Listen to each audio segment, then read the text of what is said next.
Okay, maybe we can start. We are perfectly on time. So good afternoon to everybody. My name is Juan Pablo Giurano. I'm part of the board of Agroecology Europe. I've been working in the last 15 years on different processes of cooperation on organic and agroecology. I am finalizing my PhD on biodistrict on the University of Parma. And I'd like to welcome you on this webinar that is taking part of a month activities for agroecology. So I'm not going to lose a lot of time on the different 13 principles of the agroecology that is gathering us in this month, because it's been part of another webinar. But I would like to center on how this webinar is going to address some of the issues that all of us know very well about how are we facing a food crisis, a food system crisis in terms of undernutrition, malnutrition, poverty at farm level, this missing of biodiversity, climate change. We all know this.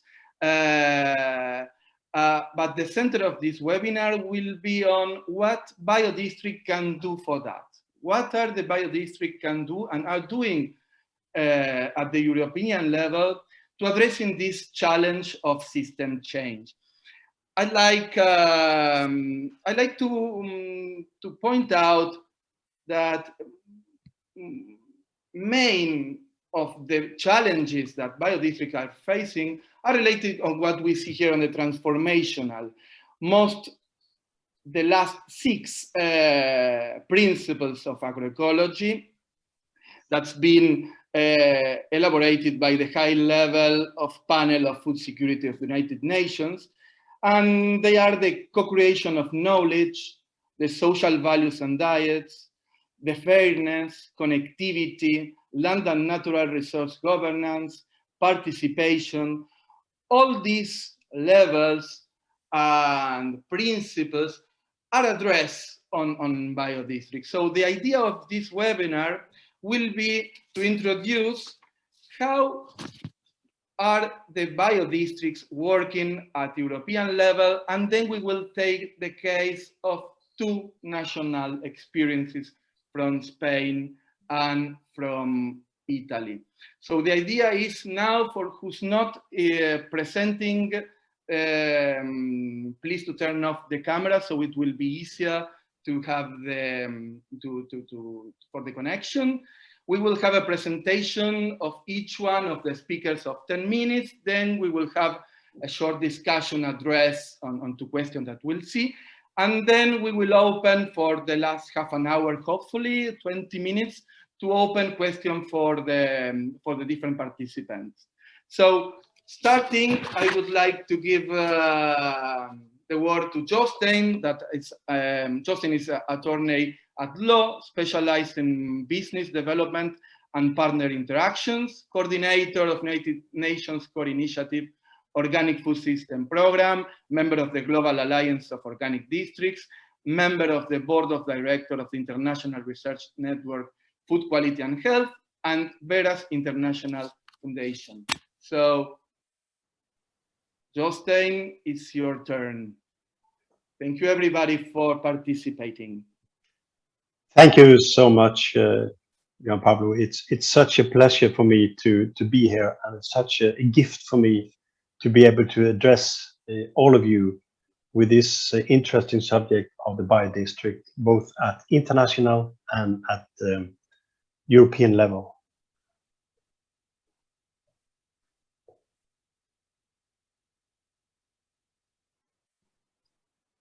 So, at the international level, we have, as you mentioned, Juan Pablo, beginning the Global Alliance for Organic Districts.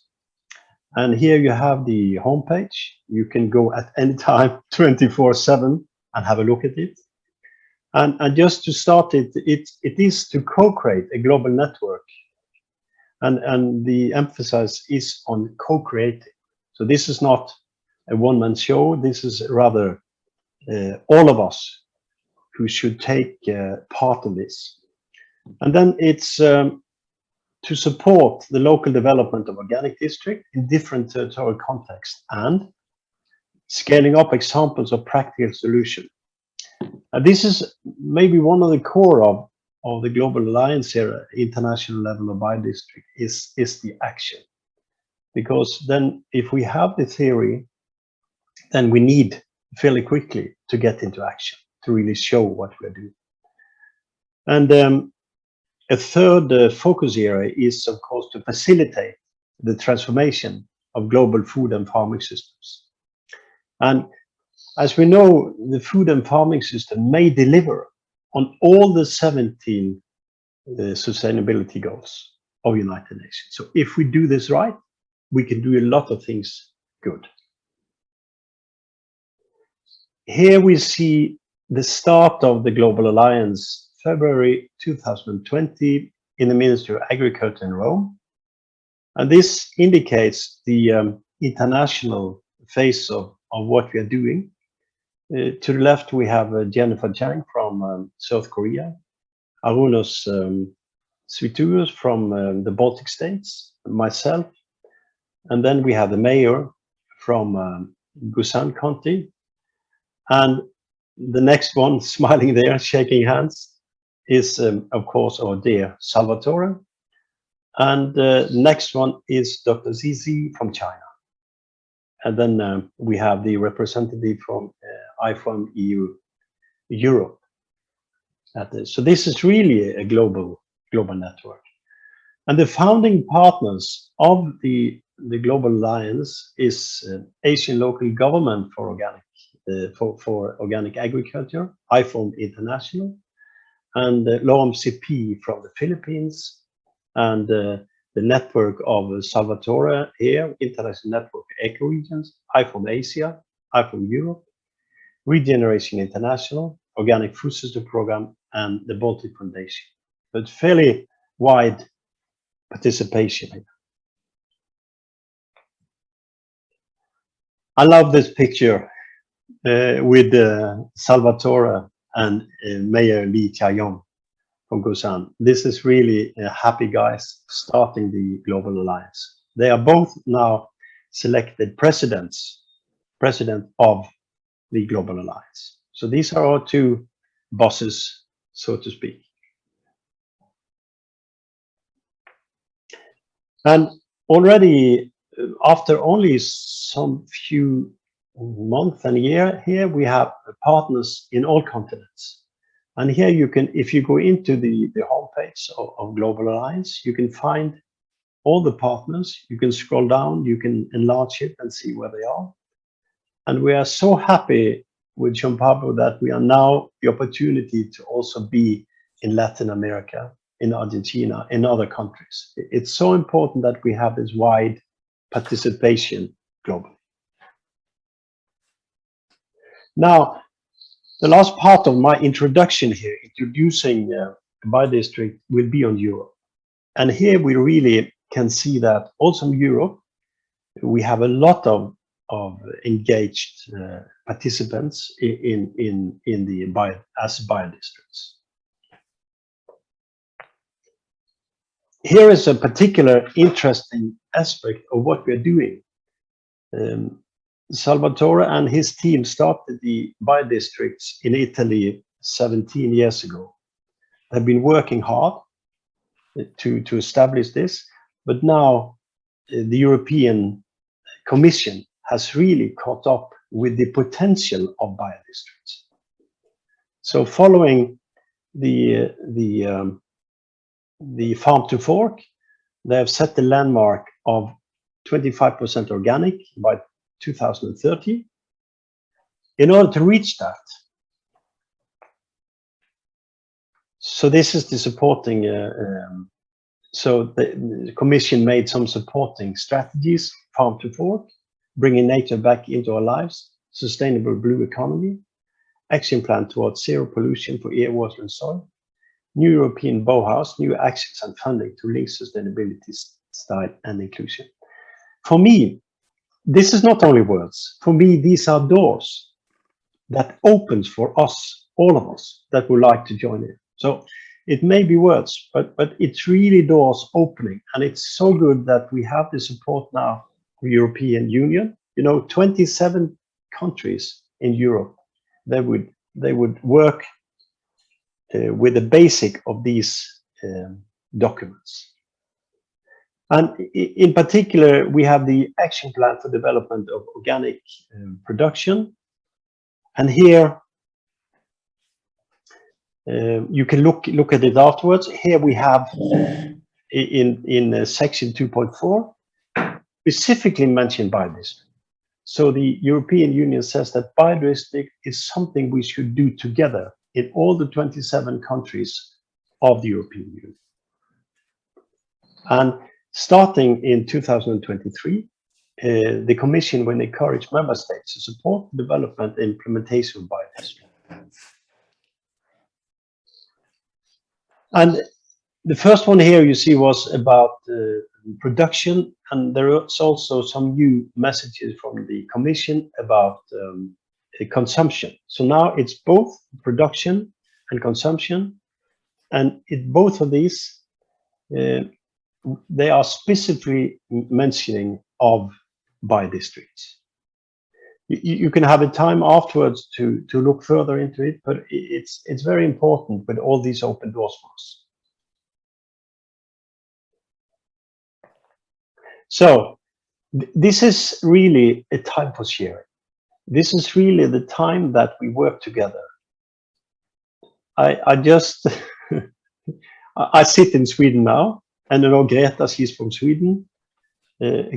Some month ago, my little grandson met Greta, and he was standing 10 or 20 meters from her when she had that school strike. And he said, when he came home to me, he said that, Granddad, she's a person just like us.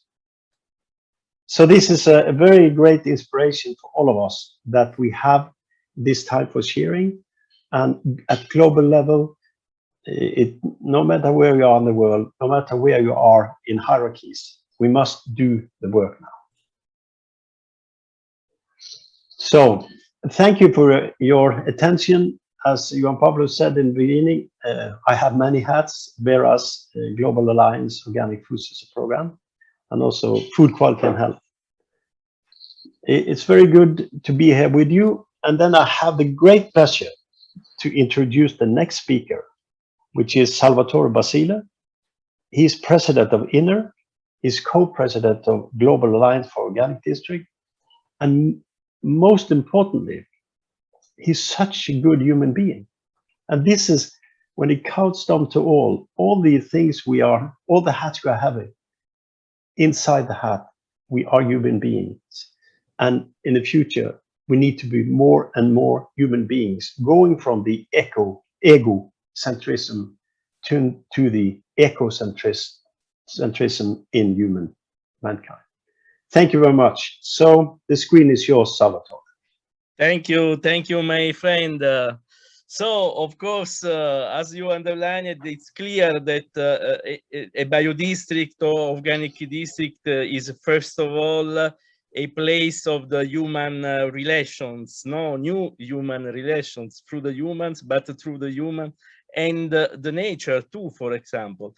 And of course, is a network of friends, the network of the organic districts, because first of all, really all the biodistricts people is really involved on the ecological transition, and they spend a lot of energies for try to make in action the good ideas, the best practices of agroecology, for example, because of course a biodistrict is an alliance between farmers, first of all, consumers, public administrators, but based on the principles of agroecology, of the best practices of agroecology, and organic regenerative agriculture. So I don't have a real presentation, only some picture to show you for introduce the case studies of Italy. But of course, please stop me if you have a question, because I think it's very important exchange in this moment our ideas on this innovative model of sustainable development of the territory. In Italy, actually, we have about 41 organic districts developed, under construction, of course. But what is really important is the synergy that we have through the different biodistricts or ecoregions or organic districts. So we can use a lot of words for the definition of this model. In the different part of Europe, we have different words that can define this model.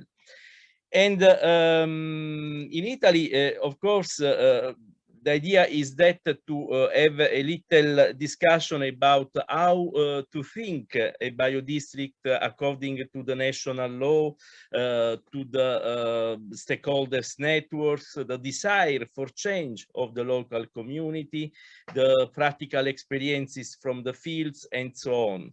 Because finally, at the beginning, at the origin of a biodistrict, there is always a need of change expressed by the local community. This is the very important point. No? There are a lot of territories in Europe, in the world, that are perfect with organic farmers, with consumers that use organic food, politicians very involved in the promotion of the ecological transition, and so on. But if everything is perfect, that territory don't need to start an ecoregion or an organic district, because it's perfect. So at the start of the construction of a biodistrict, there is a need that the community have about, for example, the transition of the food system in a more local and a more sustainable way, or change the approach to the management of the natural resources, and so on.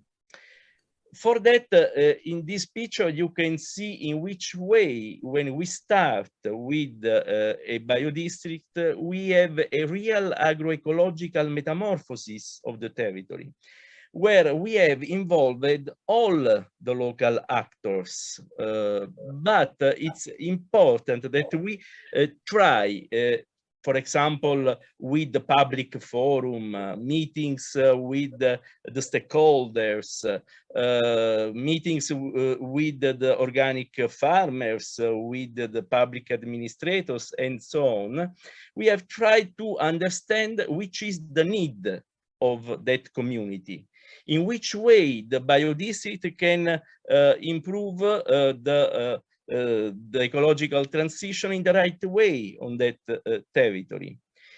And for that, for example, in Italy, in the first biodistrict that was held in Campania region, in the south of Italy, in the province of Salerno, we have different needs from the local community. For example, normally in this area you have the tourist near the coast, because we have beautiful places such as Palinuro or Agropoli and other municipalities, very touristic, where the people go normally in summertime for swim. but the organic farms are inland, in rural areas. So one of the needs of this territory was that to create a link between the touristic areas near the sea and the rural areas. And they started, for example, with the bio beaches, with the eco paths. So initiative that put in contacts different actors of the territory, tourists, farmers, and so on. But this was a need of Cilento, probably in Alpi region, or in Spain, or in Argentina. They have other needs. So the public forum that normally are the first step of the construction of an ecoregion is very, very important, because in that's the place where you can really know the needs of the community, of the local community. For example, in Cilento was very important start with the education on the organic principles to the students, and in the school started a laboratory for the real a real laboratory where the students, together with parents and teachers, started to create together, for example, the bread, the pizza, and other food with organic ingredients from local farms. So, my friends, I think that it's really important that we have a picture of the territory where we decided to start with a biodistrict. And for that, it's a pleasure for me give the floor to Cesare, to Professor Cesare Zanasi. He was in the first public forum that was held 17 years ago in Cilento. So you know very well what is a biodistrict and in which way we can try to have a scientific approach to for the monitoring and for the improvement of the performances of a biodistrict.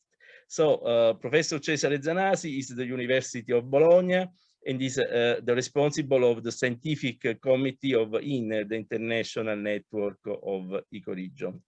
Cesare, the floor is yours. Thank you very much, Salvatore. As Jostein was telling you before, it's always a pleasure being with friends, not only capable people like Salvatore was one of the founders of the Biodistrict, which I had the pleasure to meet many, many years ago. And I also would like to thank Juan Pablo to have invited me here, because me and Juan Pablo know each other since 2005 when he was a student in a master course, which was held here in Reggio Emilia, where I'm speaking from. And so it's so nice, and it makes me very happy to just provide my very little time available to contribute to the cause of organic districts. So in this fashion, I would like to share with you some considerations related. Can you see it? Can you see my presentation? It's starting. Yes. Yeah. Okay. Try to put it in full screen, Cesare. Yeah. Right. Okay. So this is me, Cesare, and this is my presentation. So I am trying to just go a little bit in depth in relation to what Salvatore said, because biodistricts are very, here it is bioregion, the name, but biodistrict, bioregion is the same thing, are very different contexts, are very different creatures. They have something in common.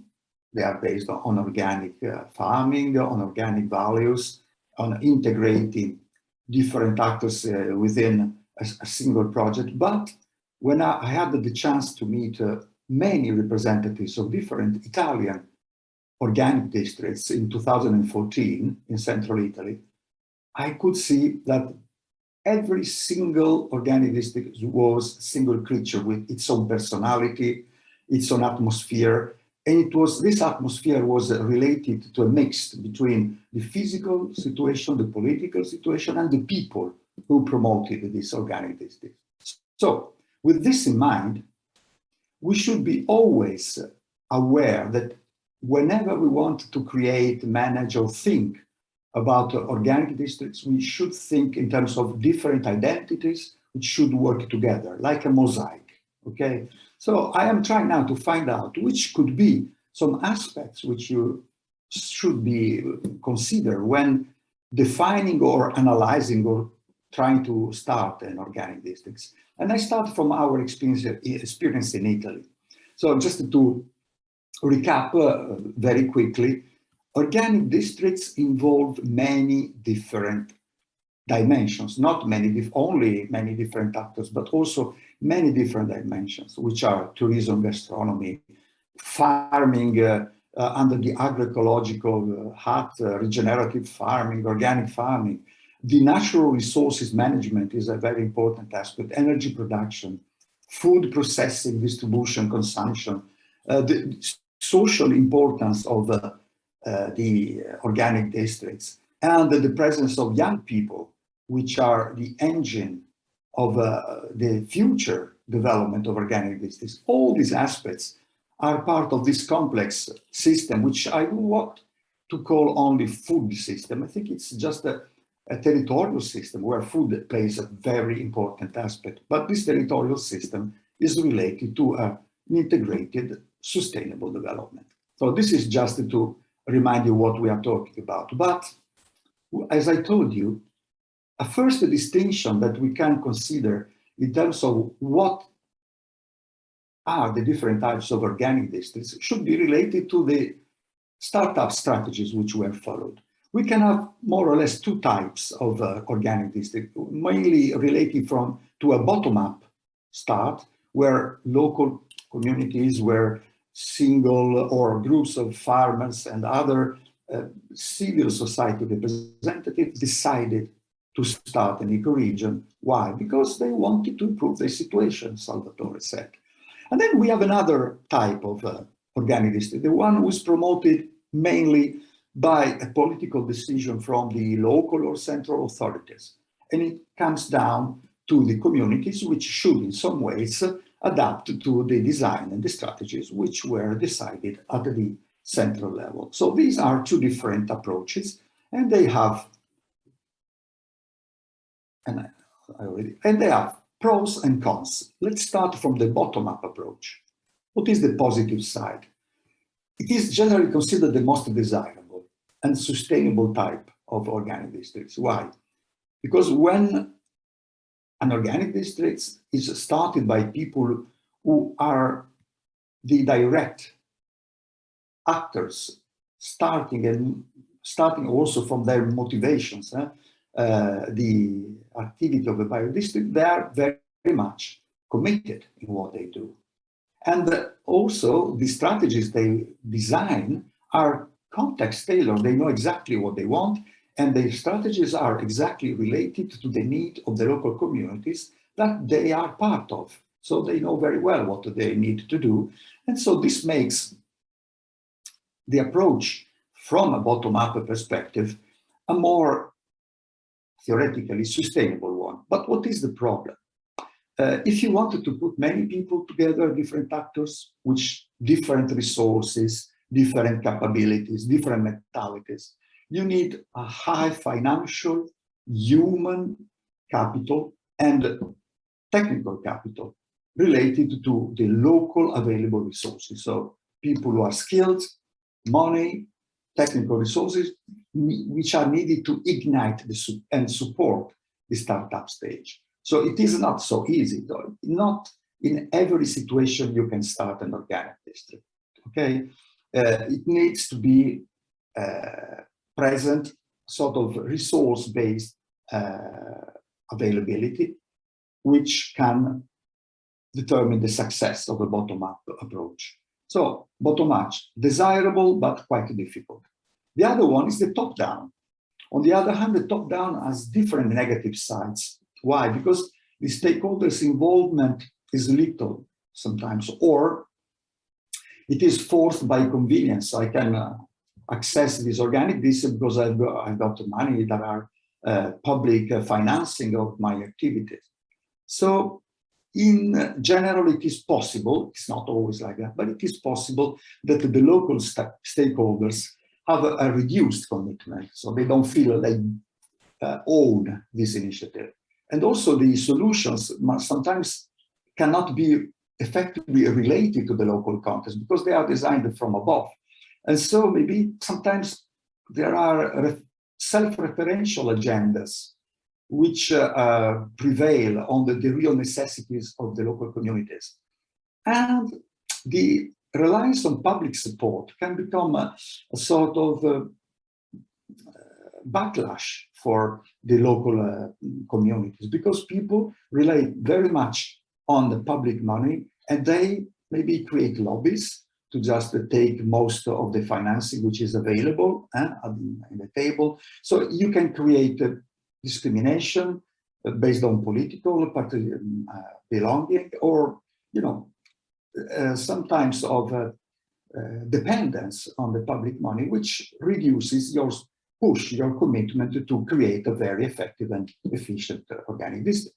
On the positive side, it is possible that in some cases a top-down approach is effective when you have little resources. So there is not a lot of economic, social, and technical local resources which need to be reinforced, supported by the intervention from public governments at the local or central level. So a top-down approach can be effective in less developed areas. So there is not good or bad, but there are different possibilities. So realistically, what happens also in Italy, there is a sort of mixed approach where a strong local community, local stakeholders participation is often, very often, related to an effective role from the local on the central, like the regional governments, which can support the local initiative. So when there is a nice balance between bottom-up and top-down, maybe we have, at least in Italy, a successful situation for developing the organic district. So this is a lesson which could be also maybe useful for other contexts. And second, I told you organic districts are different. So what are the variables, what are the factors which make them different? Different social conditions, different economic conditions, different technical situation, different political situation, and different historical heritages. And also different ways in which the different actors relate. You can have a very extended network of actors, you can have a very small network of actors, you can have a very strong centralized governance where few people dictate the rules for the whole organic district. So you have so many different variabilities which are into play, social, economic, technical, political, governance, which can create different contexts or different types of organic districts. And we just listed it. I'm not going to tell you everything, but you must understand that different organic districts depend on the context in which the different firms operate, what is their level of competition, and also the allowance of natural resources, human resources, capital resources, and also the entire set of industries which can support, for instance, organic agriculture and food production, and also the role of the demand, the local people who in some ways make the organic districts more efficient, since they are very demanding in terms of quality of the products and services, which are produced. So all these aspects related also to the type of government role and the historical heritage, they all make for different types of organic districts. So what we did to support the analysis of these different contexts and understanding what you can have in terms of organic district, what are the characteristics of the organic districts maybe in which you operate, and how you can also manage it more efficiently. we just made an analysis where we designed, and I'm just giving these examples, we designed the supply chain, value chain context, which are the actors who operate in transferring the inputs and organic products to the final consumers. So you can have a picture of who is going to work in it, how complex is the value chain, and also the type of governance. We made a stakeholder analysis in Cilento, for instance, to understand how this organic districts is governed and the actors involved and their role and so on. This gives you another important information on how to manage and prosecute and develop the organic districts. And then we had also other indications related to how competitive is the organic district. And I don't go into details, but you can have the possibility to understand if your organic district is a very competitive one or is very close to the ideal model of organic district or not. So this is a nice information which can tell you what can be the next steps in improving your organic district's characteristics and make it more fully developed. Also, the compliance to the organic district's objectives is very important to understand. Here, we can see that, for instance, in the case of the Cilento, the organic districts, one problem was related to the difficulty to certify and to control the organic production. And another very important aspect which can give a sort of reference to the type of context in which your organic district operates and how it is developing, it's the development stage of your organic district. So it can give indication on the aspect which you should cultivate to further develop, increase the level of development of the organic district. And last but not least, you can also understand that the type of market orientation is very important. You can have organic districts which look at the moment, for instance, Cilento sells to residents, but possibly for a medium-term development should also look at the tourists and also to neighboring urban settlements to sell their products and get good money to implement and increase the growth of the economy and society within the organic district. So we also can have suggestions, which I will not list for you because I am just running out of time, but when you understand what type of organic district you are working with, the development stage, how it is compliant to the typical characteristics of an organic district, you can also find possible strategies to improve your organic district's development. So this is the end, and I hope that I gave you some food for thought. And now it is the turn of my friend Aina Calafat, who is representative of the Organic Farmers Association in Mallorca, and I'm sure she will provide us a very pleasant presentation. Thank you very much. Thank you, Cesare. It's always a pleasure to have some such friends presenting you. As Cesare said, I'm Aina Calafat. I work in the Spanish Society for Organic Farming, and also I'm part of the organic farmers in Mallorca. In my turn, I will be explaining some concrete examples that are in development in Spain to try to illustrate what just Cesare explained and to see more recent examples than the ones that started 20 years ago in Italy. Then I suppose that you all know, but Spain is like one country with 17 competent authorities. All the friends that I've seen in the participants that come from Latin America, I think you've heard me explaining this several times. The Spanish economy was based on farming until the 60s, and then farmers were displaced by other economic activities. We now have a lot of problems with empty rural areas, and either in the rural areas and the coastal areas, it's very difficult to access land because of the speculation on land. And we have a lot of problems in rural areas, and especially on farmers. But COVID-19 has brought us a new reality, and we want to get it as take it as a chance. The organic farming in Spain has increased steadily since its beginning. In 1991, we had the first European regulation, but we had organic farming even in the 80s in Spain. But since 1991, it hasn't stopped increasing. And now we have more than 2,400,000 hectares in organic and 50,000 operators in Spain. And our first experience as SEAE, as I said, it's a national organization, and we decided to start working with the organic districts approach when we met IN.N.E.R, the European network.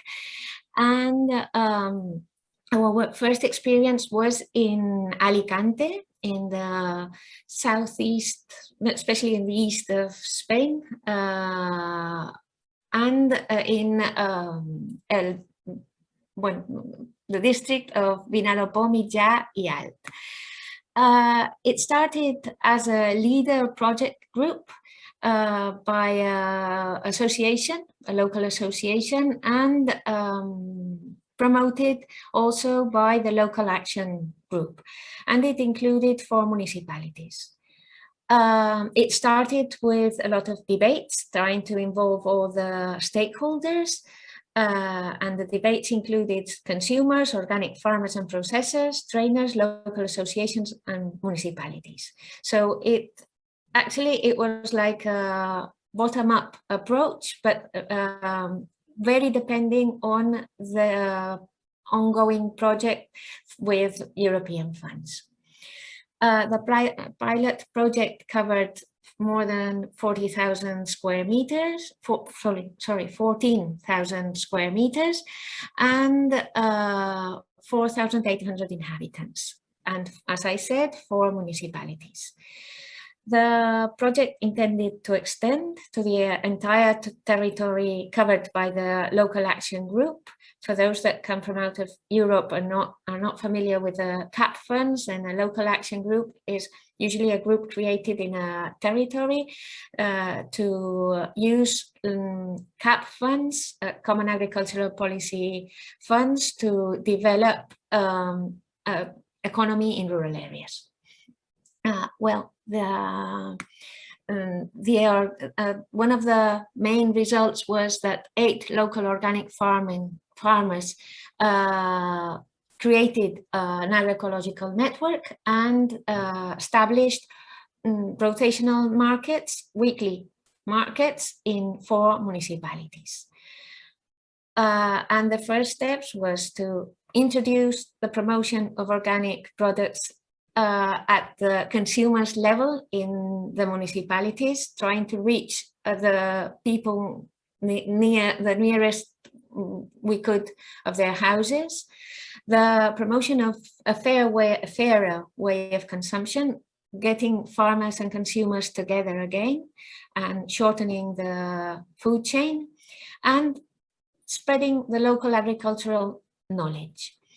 The next steps that were planned was to consolidate the market network, to introduce organic local products in public canteens as a green public procurement measure, starting at schools, add other municipalities to the network, and to develop an urban-rural shared responsibilities model. Also to develop capacities and knowledge in organic farming at all levels, consumers, farmers, including contacts between researchers and farmers, and strengthen the alliances and cooperation within the community. And the final and also global goal was to put into value the local culture, the cultural differences, and the local production. Well, this first project I just explained, it's still ongoing. It started in 2018, but it stopped for a while, and we're now seeing if we can push it again, because the fund stopped, the local action group didn't stop working on the project, and the stakeholders, the bottom part of the chain, didn't have the strength to carry on with it on its own. Lately, we've started in 2019. We started with the process in another part of Spain, the Mediterranean island of Mallorca. Is a small island. It's a bit more than 3,600 square kilometers, and it has 900,000 inhabitants. Its economy also was based on farming until the 60s, and then tourism displaced all the farming. And nowadays we have that more than 1/3 of the farmland is abandoned. The island is divided in 6 regions, which give us a lot of diversity for production. Organic farming has also been increasing steadily, and for the small island that we have now 37,800 hectares and more than 1,000 operators. And this means more than 16% of the total farming land. We started applying the definition and the strategy of organic districts, or those organic regions in Mallorca from both approaches. As Cesare was explaining before, we promoted the process from SEAE, but we approached the local municipalities, the island's government, and also we started with with the different stakeholders in the sector. We approached the Organic Farming Association, which they joined us from the very beginning, also the organic control body in the Balearic Islands, a foundation that has 3 initiatives in different territories in Mallorca. It's an NGO, and also local organics association, local civil society organizations, from parents associations to sports associations, tour operators, and local food retailers. We had the situation that had been created previously that helped us. That was, we had a very well-organized organic sector in Mallorca with specialized working groups. They had organized weekly markets for organic products, and when it was 15 years ago, it was already established the Organic Day in Balearic Islands and an organic fair, annual organic fair. And they already had a strategy to supply organic products for school canteens. They also had created a cooperative to jointly plan the production, process the production in joint industries, and to sell the productions jointly. And they had signed an agreement with tour operators and the cooperative to purchase local organic products, and also for getting organic vegetable waste for composting. And they had developed a wide network of organic orchards.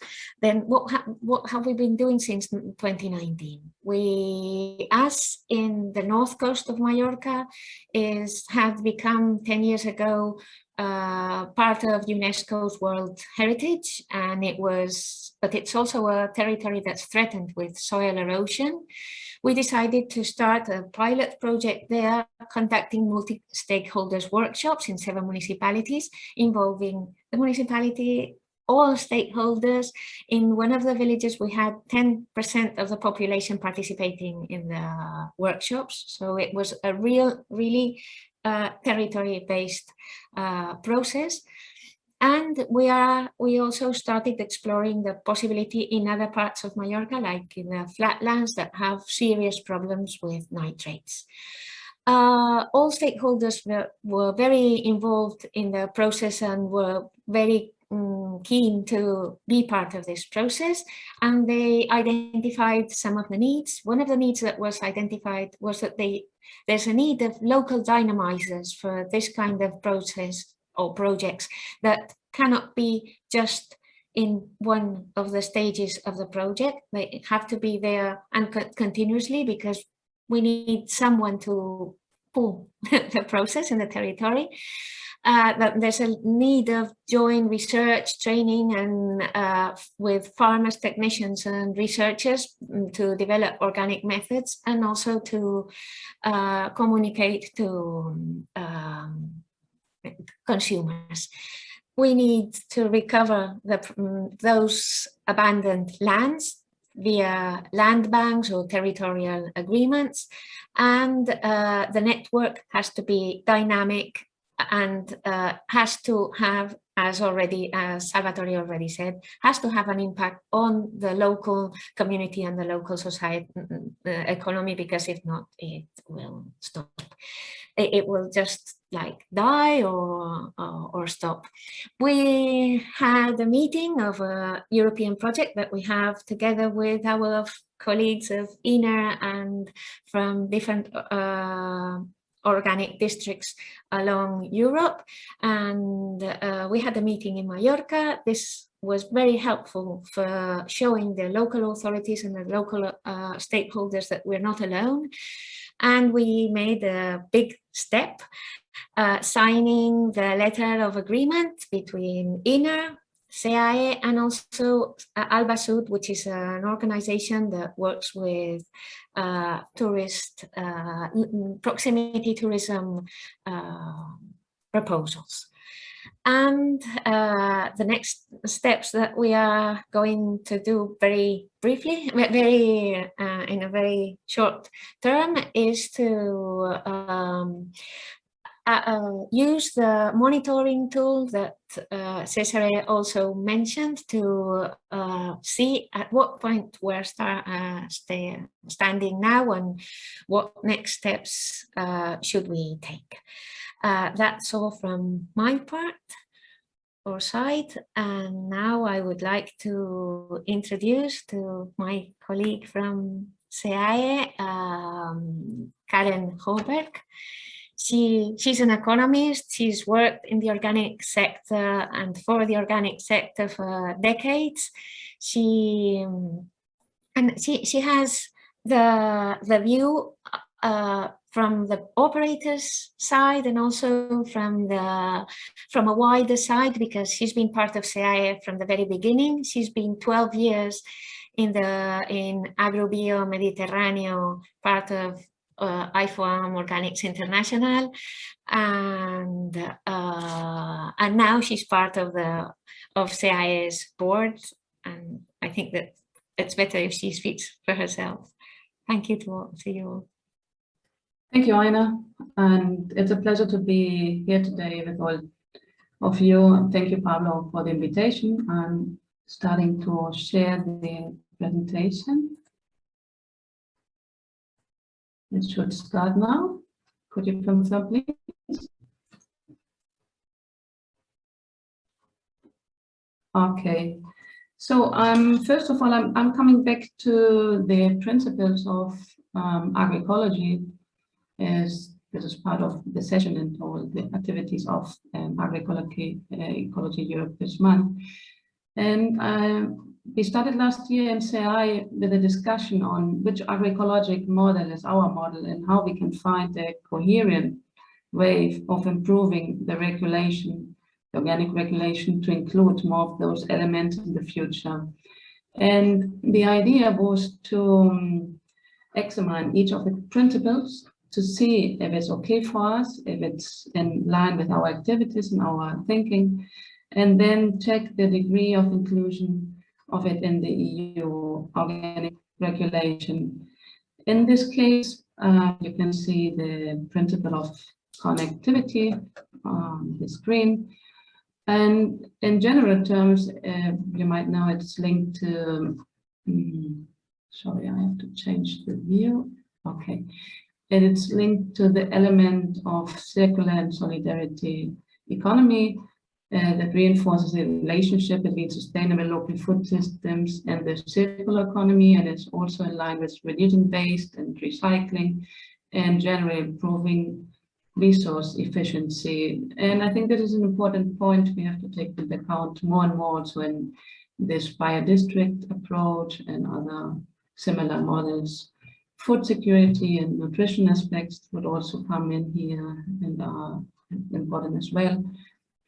The principle also may contribute to improve local economies, as, for example, higher share on revenues and effective response to the food needs of local consumers, the increase of fairness through greater participation in decision-taking, and so on.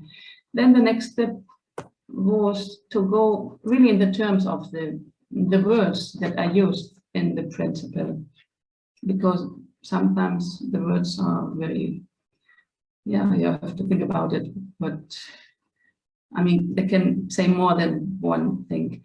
And starting with proximity, probably the main meaning was on local, on the place, but also we think about the time, the proximity in time, thinking in the future generations or our grandparents, also on how they lived in food systems. And also we can think in social cultural proximity and the values that is very important also for the biodistrict approach. Then when we think about confidence, the confidence between producers and consumers, there were two interesting aspects we thought about. And one is the working, like, yeah, it has been done always. The word is worth just without any need of contractual relationship. The other is the PHS approach, the participatory guarantee system that is also mentioned in the FAO document as a useful certification scheme for hiring. Then I would like to highlight also short, because short is not the same as local. Short can also be a parcel that is sent 100 kilometers away. So we have to take it into account. And also that when we always ask for direct marketing and short change, we also have to think in the farmers, the producers, that sometimes it's not so easy for them to organize all this additional activity. And finally, yes, the re-embedding food systems into local economies. This is what we, from the first view, really related to the biodistricts, and for that we are in this session today, I think. But obviously there are also other sustainable local food system approaches. The next step was to relate all these ideas with the EU regulation and to see the new regulation that will start next year, and to see if there is correspondence or not, and if it is far away or not. So we can find, at least in the Beras, many positive fragments, for example, fair return for complying with the organic production rules, ensuring fair competition, fostering a high employment economy, delivering social and territorial cohesion, encouraging short distribution channels and local production regarding livestock feeds. It's preferably coming from the farmer's own holding, and so on. There are really a lot of mentions in line with this previous approach. But then also we come directly to the Article 2, and this is that the regulation applies to any operator involved at any stage of production, preparation, and distribution.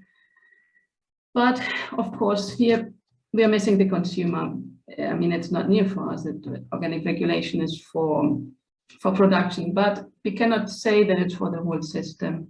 And the same is when we go to the Article 3.3, related to mass catering operations that is not included in the regulation, and member states may apply if they want for national rules.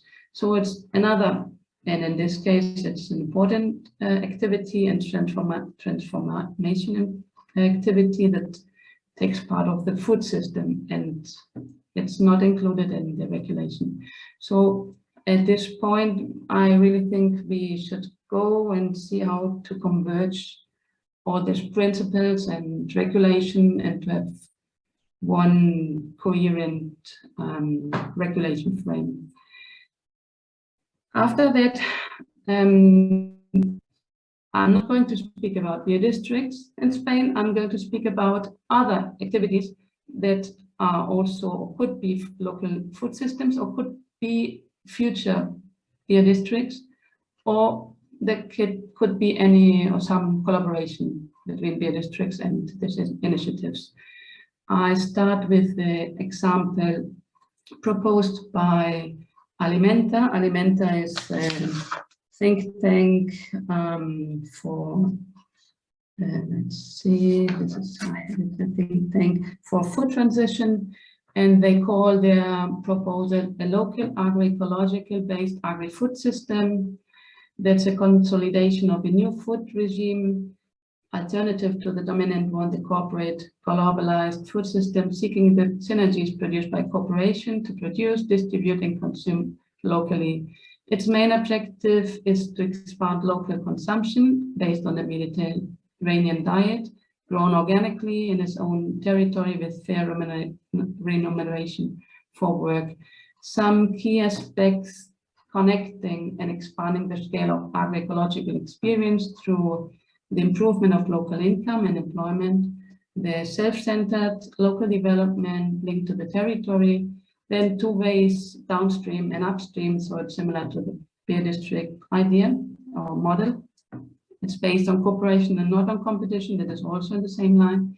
And then on horizontal networks and food sovereignty and independence from the globalized market.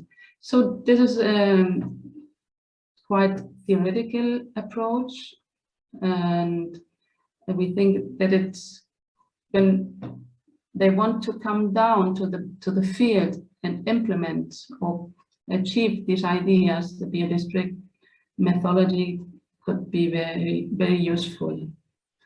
Another example is it is born in 2010 as a partnership of different Spanish municipalities, mainly rural ones.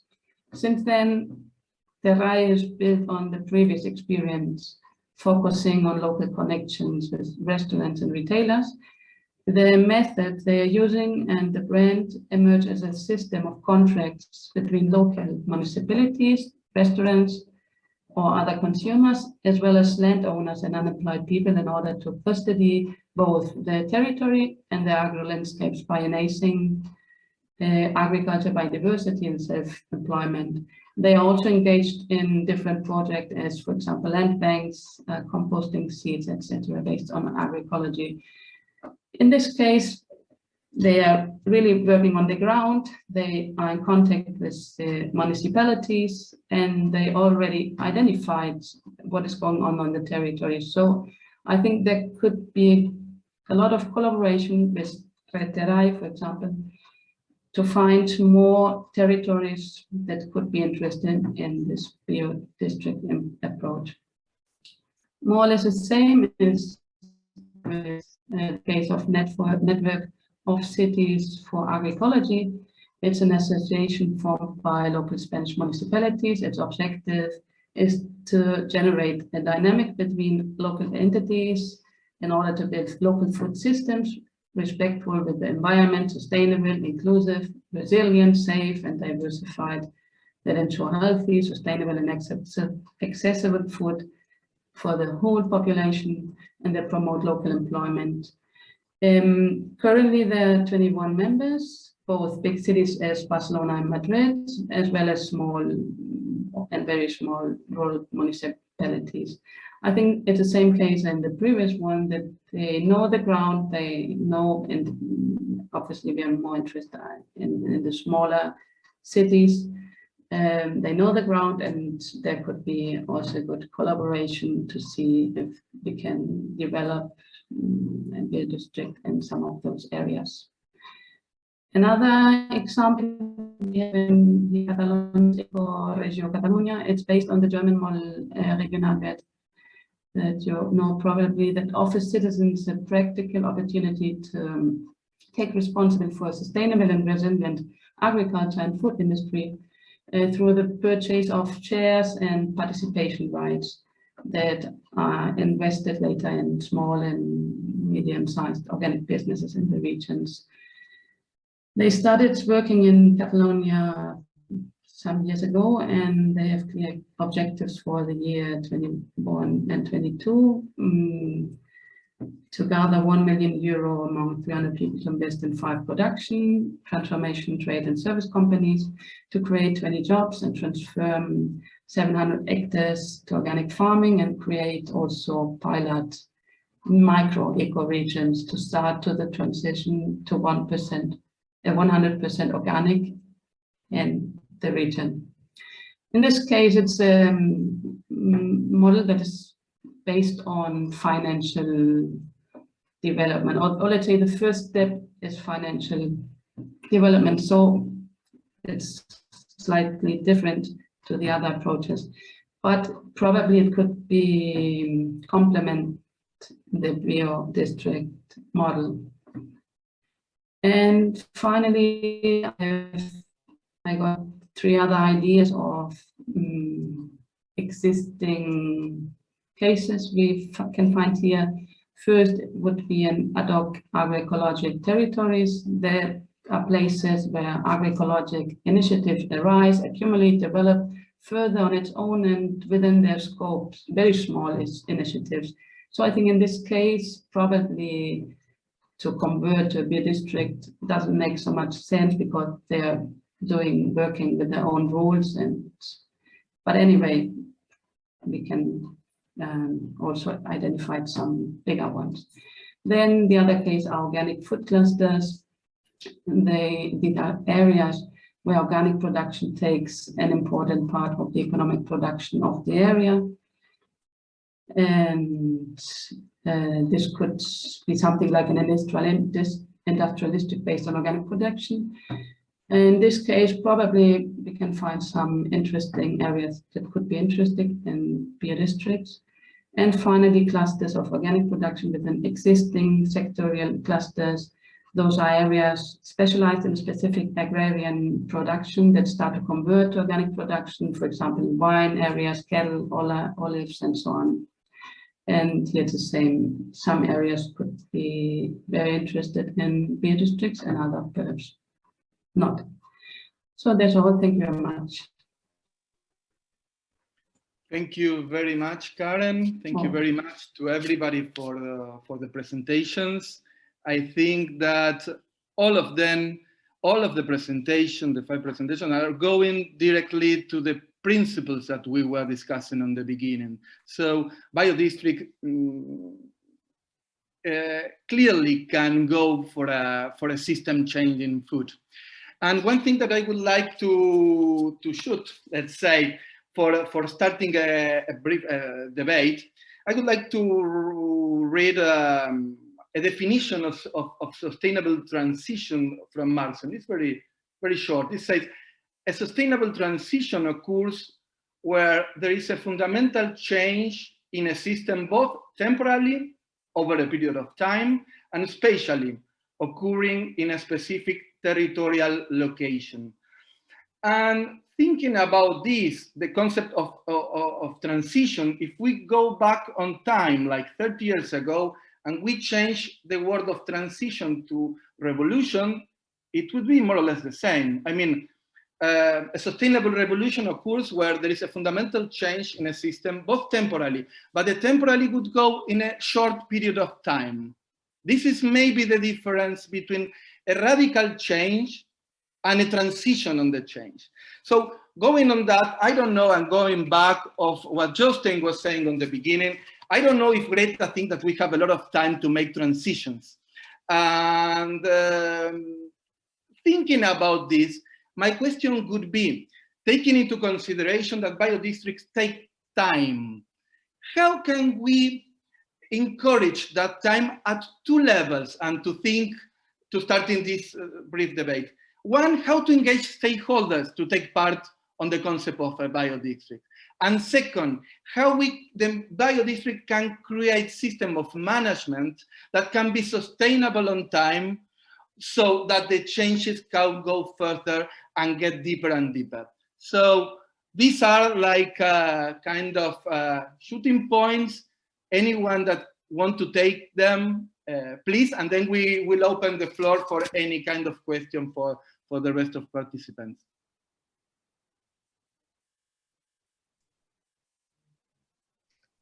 Jostein? So, Jean Pablo, I would say that my inspiration for what you're saying, I don't think we have that much time. I mean, I agree with Greta that we should do it now, but my inspiration here to all of you is the flower. If you see the stem of the plant, there will come a leaf, there will come a leaf, there will come a leaf. Suddenly, there will come the flower. So I have a real strong hope that we can see this coming now very soon. Not just as we have thought, not just as the scientist could imagine, because the scientist can never make the flower. He can make another leaf, another leaf. So hoping, and we should, in this discussion, introduce the concept of hope and joy and see that we believe in the dynamic development. We believe that nature may support us if we are able to connect to nature again. So my hope is a flower. Thank you. Thank you, Jostein. Thank you very much. Aina? Salvatore was first. Don't worry, you No, are no, the no. first. Please go on.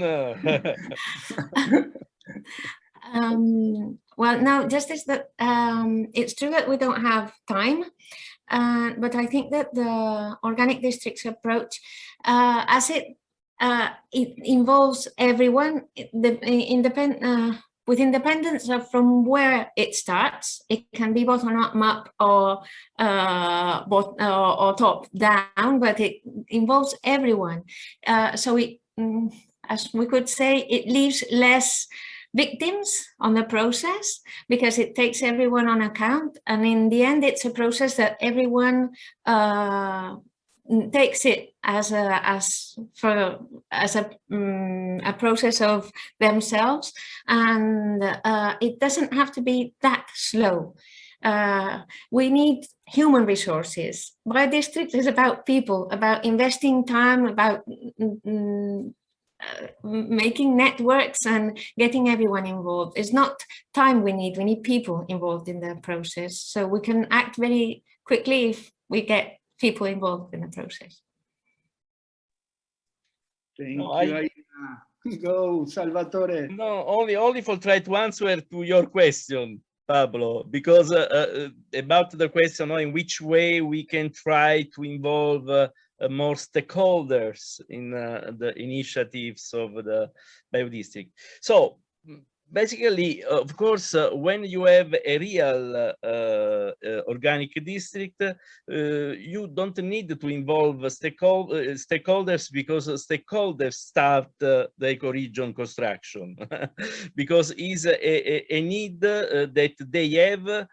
For example, the farmers to have new markets for the organic production, the municipalities for try to found more companies involved in the green public procurement and so on.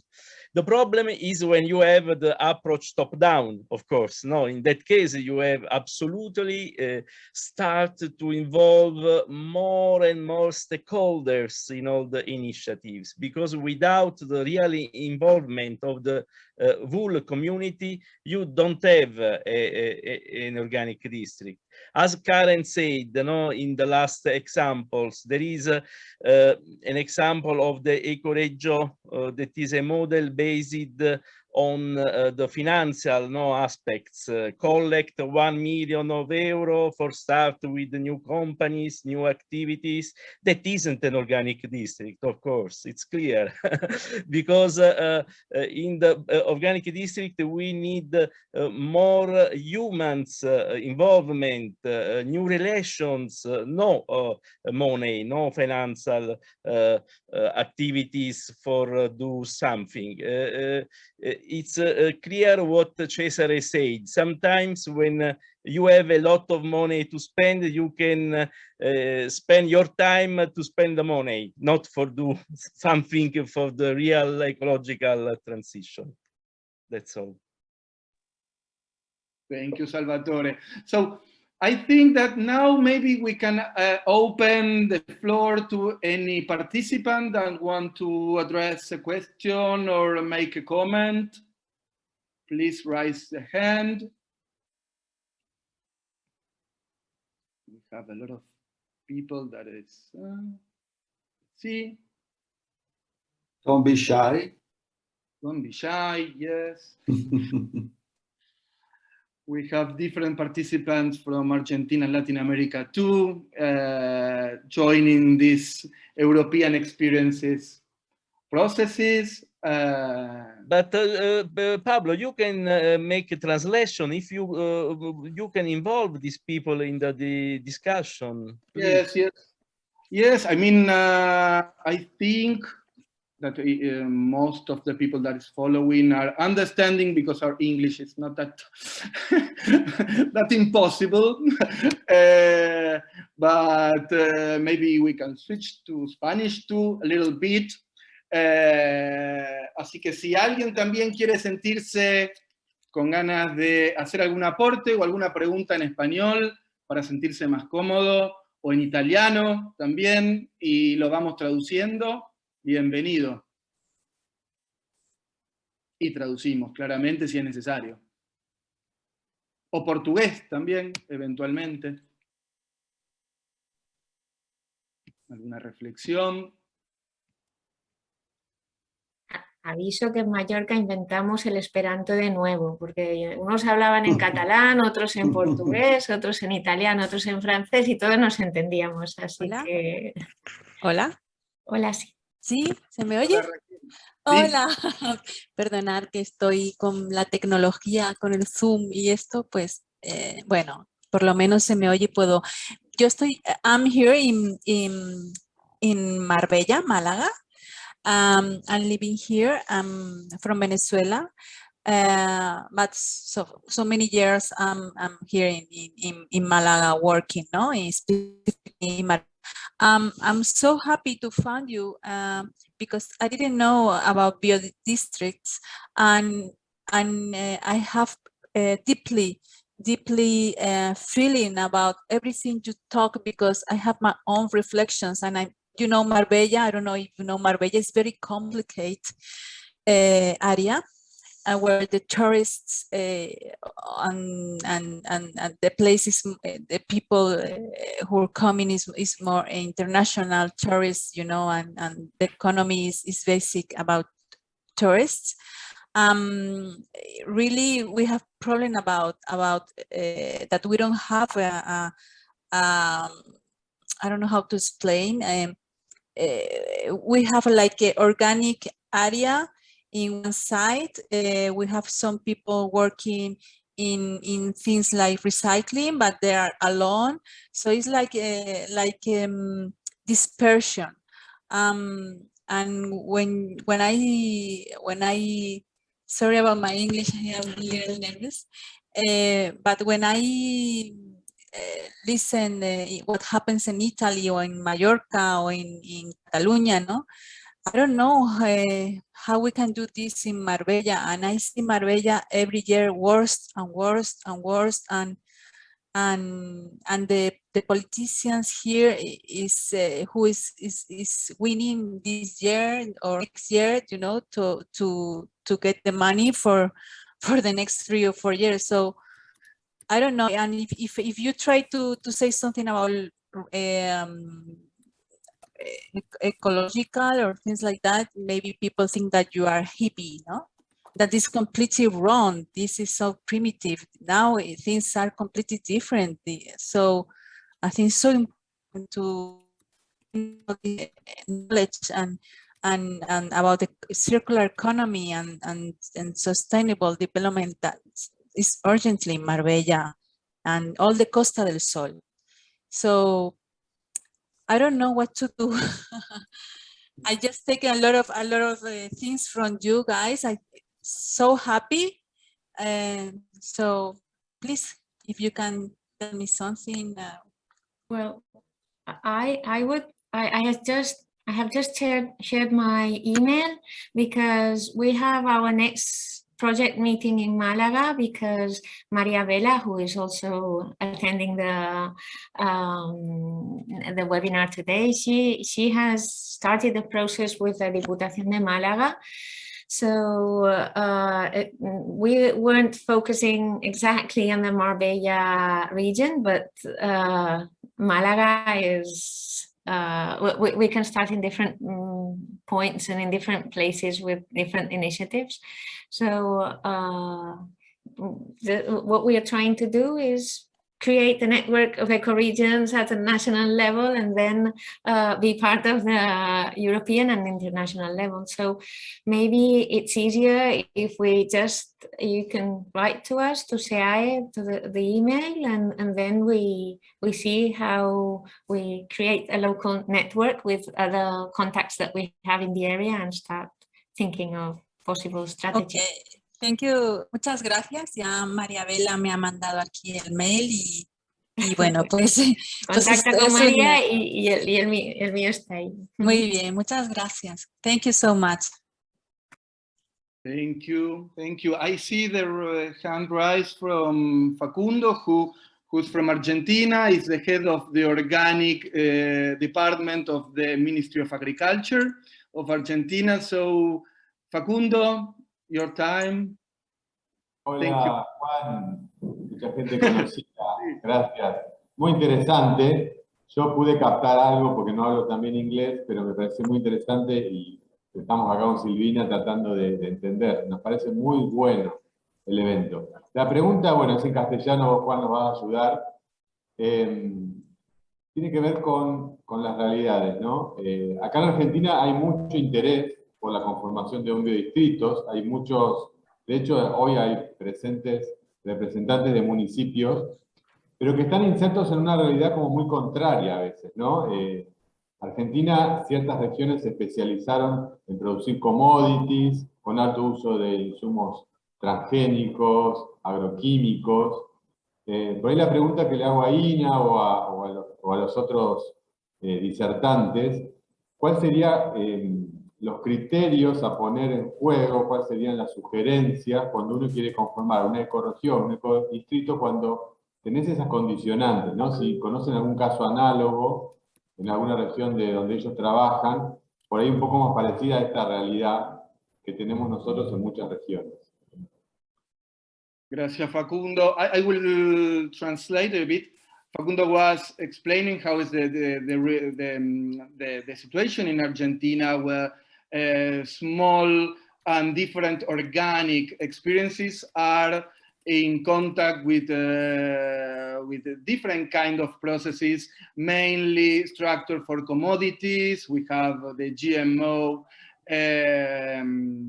let's say, processes that are huge in different areas. So how to work, and if there is any example of these main agricultural processes related with the biodistrict and living together in these two sides of process. So commodities, exports, GMOs, and small biodistricts from the other side. Which can be your suggestions, your insights, and examples, for example.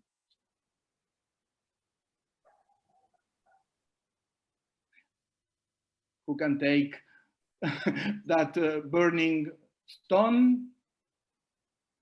Everyone knows that I speak too much, so Cesare, no, you know let very me. well the situation, Cesare. Can you repeat the question, Juan Pablo? Yes, how can a biodistrict live together or aside with big exploitation for commodity, GMOs, and so on. How do you see these possibilities? Or in a way of thinking, for example, from Latin America, when even if we think sometimes organic agriculture is more linked, and this is something that I'm maybe adding at this time, is more linked with the organic 1.0 and not, for the example, of organic 3.0 and agroecological processes. So from that one-time conventional, and even we can see the conventionalization of organic agriculture, mainly for commodity. I can answer, but I saw that Mario Klotza was raising his hands before, so I don't know if I am. Mario is a colleague from you because he's the head of the organic agriculture in the Faculty of Buenos Aires. So maybe if you, Mario, want to complement that, and then both comments can be articulated by Cesare as you want. What do you think, Mario? Sí, todo bien, Juan Pablo. Buenas tardes, Aina, Karen, buonasera, Cesare, Salvatore. Good afternoon, Jostein. Excelentes las presentaciones. Me gustaron mucho, muy acertadas, con mucho para discutir y mucho para ver. Mi pregunta específica es desde mi posición dentro de lo que es de formar técnicos o profesionales en lo que es producción orgánica. ¿Cuál es cómo ven ellos el papel de la universidad dentro de todo este biodistrito? ¿En qué aspectos tienen que estar? Entiendo que debería ser en la formación de profesionales, en lo que hace extensión e investigación, pero quiero saber qué experiencia tuvieron ellos y qué se le puede exigir a la universidad, qué estamos esperando de una universidad. Okay. I will translate, and thanks Mario who invited me as a lecturer on the University of Auba, where we're starting a process, and in Catamarca too. And he's asking how universities and processes of education can be engaged, and which are the possibilities of connection and with biodistricts. So I think, Cesare, you can articulate both questions for sure. Okay. The first question, I think that there is a major problem if you want to develop an organic district in Argentina, which is related to the fact that the pueblos do not exist sometimes. People have been displaced from the agricultural land in order to create very, very large farms, if I am not wrong. So maybe the starting point, the entry point, in my opinion, is to find areas where you have communities. Because without communities, you cannot create an organic district, because you have to develop an integrated model where the local people produce, consume, create culture. So it has to develop based on a community. Or since we have so many different solutions possible, you should start taking resources from exporting, selling your products to the towns in order to start creating a first driver for local development. But in any case, the essential aspect is you need a community and you need a local government which is supportive.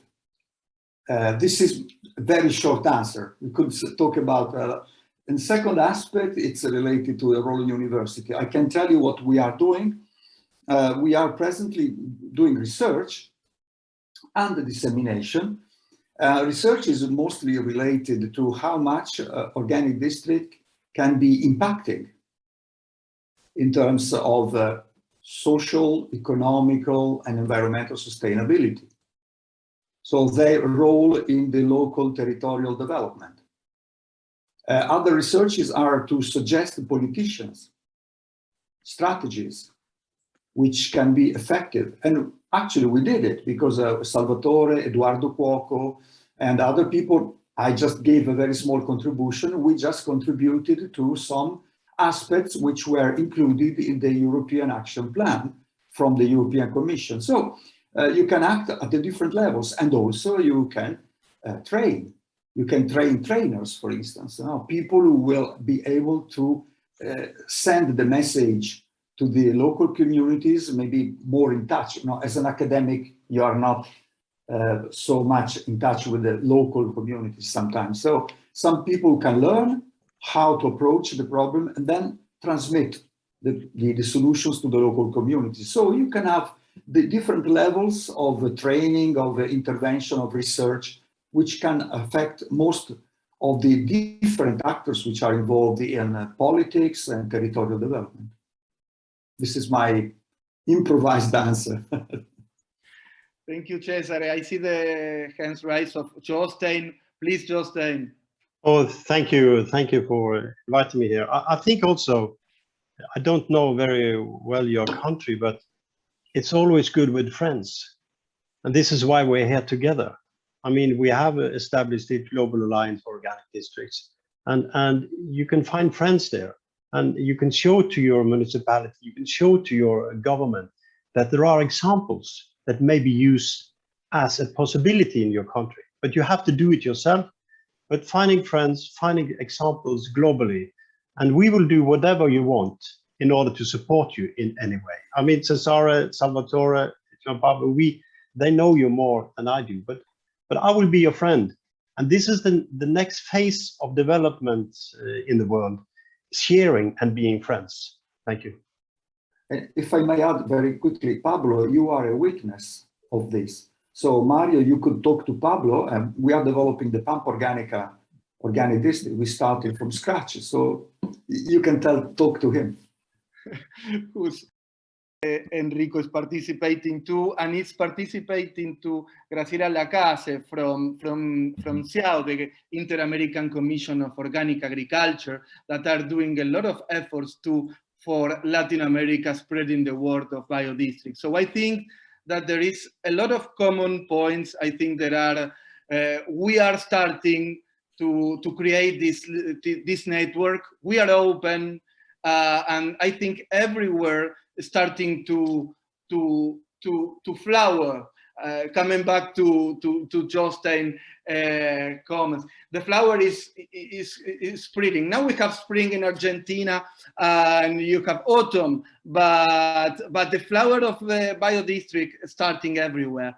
So I think that we are starting, as we say, that there's a long road, but we don't have that much time. But we have a strong message and a strong practice. Salvatore has explained this long way that has been developed in Cilento as forefront of these processes. Hopefully, different cases will arise and are arising in Asia, are arising in Africa, are arising in Latin America, and are arising in Europe. With this, I would like to start a closing and open it if somebody wants to make a last comments. And I would like to make, before I forget, an invitation for the next agroecological congress. I will put it in the it will be held on Spain. Sorry, if somebody wants to make a last comment, I will put the details of it so it can be on the screen.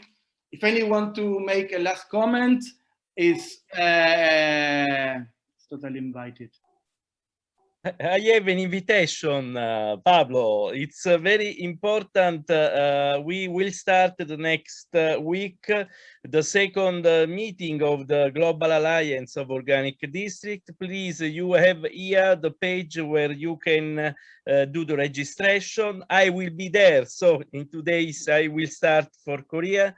And it's very important to the other event that we have in these days started today, and I think it's very important because everything finally starts with the new energies from the young people, from the youth. And in this moment we have a very good international forum of is the first international forum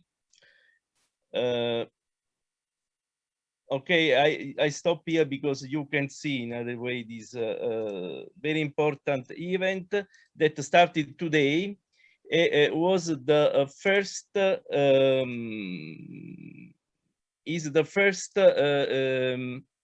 sorry, I have to close this screen. The first World Organic Summit of youth, of young people involved in organic farming. So please go on the website of Algoa, of IFOAM Asia, and you can do the registration for free, of course. Thank you.